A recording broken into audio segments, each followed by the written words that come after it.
And now it's time for our U.S. Report regular, former White House Chief of Staff and Senior Advisor at Bondi Partners, Mick Mulvaney.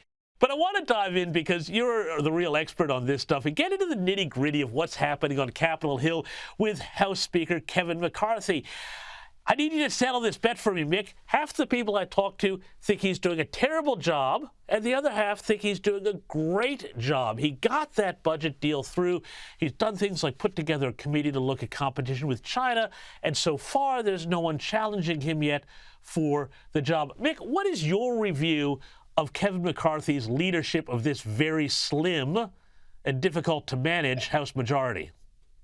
And you say something interesting, there's no challenger. There's not going to be any challenger. No one wants this job at this point, because keep in mind, the way that the lay of the land is that any 5 members of the House could bring a motion to take down a speaker.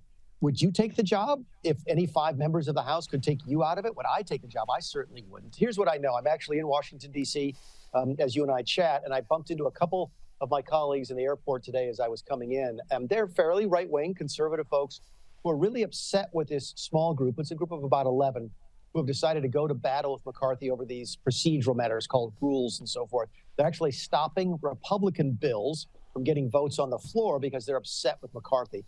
That's the type of thing that can get you in trouble with your own colleagues. If you want to stop what you think to be a bad bill, that's one thing. If you want to stop something that's a good bill, that's a difficult situation.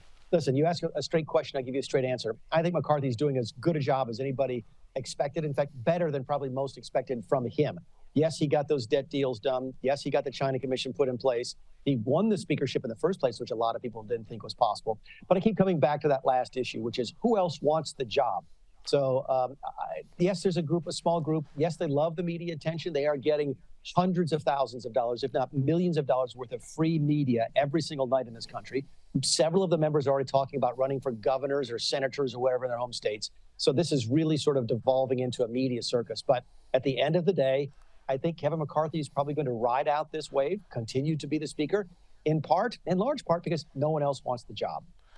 Well, I certainly wouldn't want the job because I love hosting the U.S. Report. So anyway, there you have it. I'm out of the race. But, Mick, before you go, I got to ask you, too, about Ron DeSantis, because we talk about this every week. He's done a big trip to the southern border now.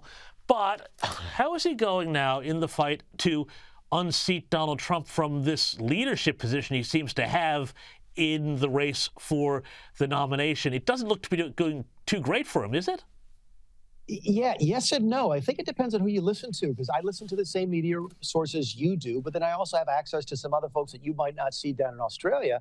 And I've seen some data is in just the last 24, 36 hours that shows him closing the gap in Iowa, closing the gap in Utah, another early state.